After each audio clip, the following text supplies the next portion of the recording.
Good afternoon, this is Sherry with Studio 28E, and our group is doing a weekly challenge. It's based on colors, and this week's colors were yellows and oranges.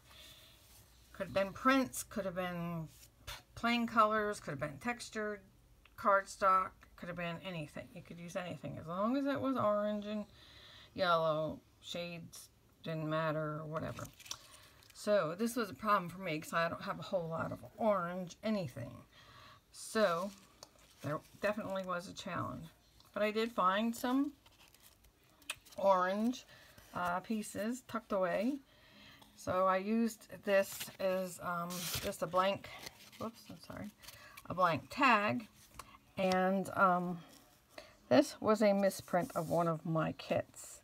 The butterfly and flowers, I believe it's called.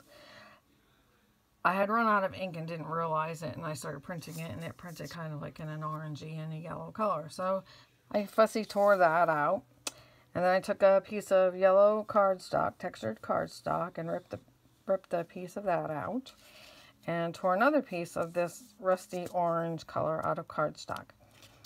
And I glued the image onto those, and down at the bottom I had a little tiny piece of yellow sari silk, and I had these pieces of flowers cut out in a box, and so I glued them together and put a button with a piece of jute in the middle of it, and the tag is a yellow,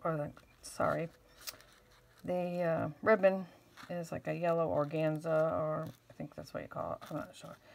So, and this is actually, the background is avocado dyed paper, which the first time I dyed the avocado, it came out kind of an orangey, peachy color. So that came out kind of like a nice fall color tag. Next item I made, and because I waited till the last minute, but I really wanted to get them in, but that's me. I either wait till the last minute or they're late. This is a shaker card. And some of my little beads are stuck to where the glue was, but eventually they'll shake off a little bit. And there's little tiny leaves that I punched, and little micro beads that do move around, the ones that are loose on the bottom. It's just one of those pockets. Look at my hands from gluing and whatnot. Pockets that you put baseball cards in. So I glued it, and then I put the orange washi around it to hold it, and it too has that avocado dyed paper in it. And I put Happy Fall Y'all on a leaf, a silk leaf that I had, and a punch holds the hanger for the tag. And the other two things I made were leaves. They were made out of the Tim Holtz thick dies, I guess they're called, I'm not sure. And I just layered the leaves, and I inked the edges. This one I used the sari ribbon and a button to hold the bottom together. And on this one, I used one of those silky kind of leaves that came in a package from the Dollar Tree I had left over from a couple of years ago. And I put a little bit of jute bead on that, and then I added 3 different colors of those leaves that I punched out for the previous cluster, and I put a little button, vintage button on the bottom, and glued it, and that's that. So that was my, it was a challenge. I thought about it, and I had to get it done, so those are the colors I found. Now, we were talking about this Altoids box, and somebody said to me, well, there's peeled, or the not stickles. Gesso peeled off of it.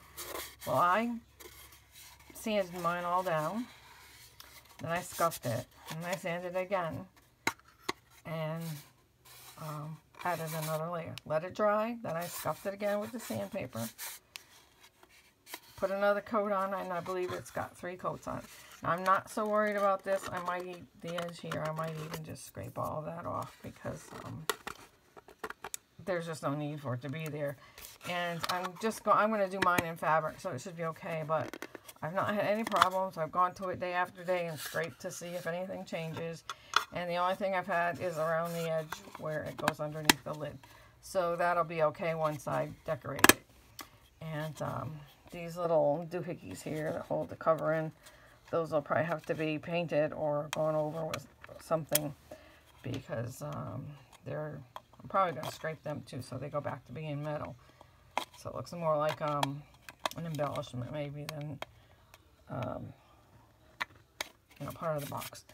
Because obviously I think when it gets opened and closed, it's probably going to wear off.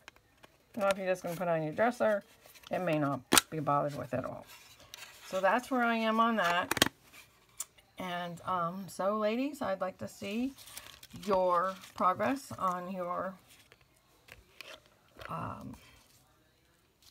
orange and yellow projects you made out of your scraps. I'm sure some of you had much better luck than I did, but don't use orange very often, but someone had actually given me these colors a couple of years back, so I was lucky enough to still have them. I'm surprised they didn't go off in the mail to somebody, but anyway, that's what I have, and I'm looking forward to seeing your projects. Thank you.